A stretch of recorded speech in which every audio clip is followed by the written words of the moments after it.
Welcome to episode 2 of Project Delta. If this is your first time here, please make sure that you've listened to the English audio track first so you can understand what's going on. Because, yeah, this episode has now taken the place of episode 1, which you will no longer be able to find. If you didn't get the chance to see it, I'm really sorry, but now you get to enjoy episode 2.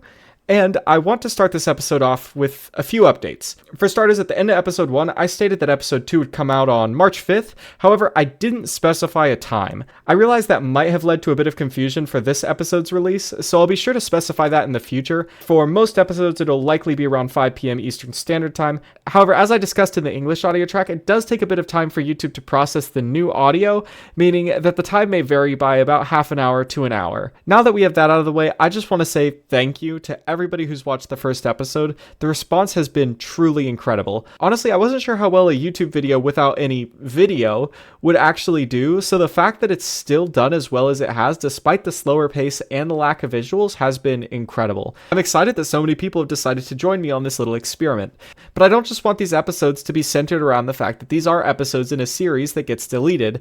I actually want them to have a unique identity all to themselves. Of course, though, no matter how much effort I put into these, or no matter how high of a quality they are, they're still going to have a limited life.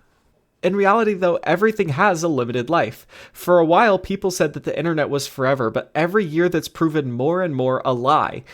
All it takes is a quick scroll through Wikipedia's sources to see how many links lead to nowhere and how many websites have just disappeared. Archivists can do a lot to help, but they can't do everything.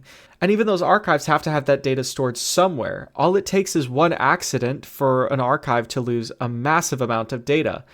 Active conservation is the only way to truly extend the life of something, but even that is an illusion. One day the Internet Archive won't exist anymore. YouTube won't exist anymore, and as crazy as it may be to believe, the global internet won't either. Now, I can't predict the future and tell you when that will be, but it will happen. Everything has a ticking clock on it. Time doesn't slow down for anyone or anything. So don't let the internet lure you into a false sense of immortality. There will be a day when someone plays my video for the last time. And that's okay. An important thing to remember, though, is if you spend all of your time with things from the past, then we make no time for things in the present or the future. I love old Disney movies. I grew up watching them, and I'd love for my kids to one day grow up watching them as well. But I also want them to hear new stories, and they only have time for so many movies in their life. I mean, if you look at Hollywood now, the only thing they seem to want to make is sequels and reboots, continuing the same stories that have been told countless times already. But they're taking energy and resources away from new stories that may never get the chance to be told. We can't and shouldn't allow the past to dictate the future. But in the end, no matter how much those stories are remade, they'll have their last telling as well. But if those old stories are lost, new ones can be told. Time doesn't necessarily degrade or get rid of things, it changes them. The dinosaurs had to go extinct for humans to one day exist, after all. Resisting that change takes energy, can only work for so long, and prevents what those things could have changed into from existing. Now, am I saying that we should just give in to the sands of time? Of course not. Preservation is still very important, and not just from an archival or cultural perspective, but from a knowledge perspective as well. One of the biggest setbacks in human development wasn't some plague or war, but the destruction of the Library of Alexandria.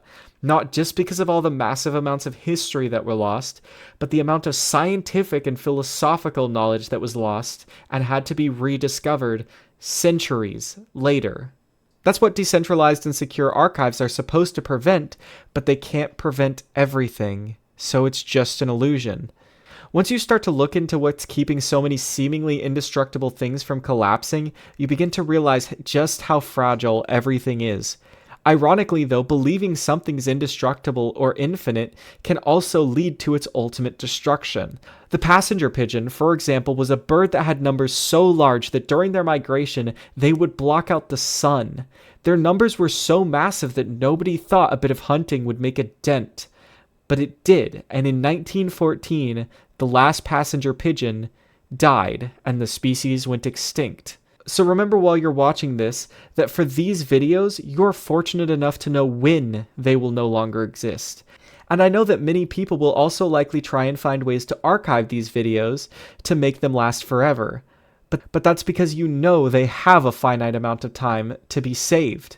But how many things out there have an invisible timer that's slowly ticking down till 0 without anybody realizing?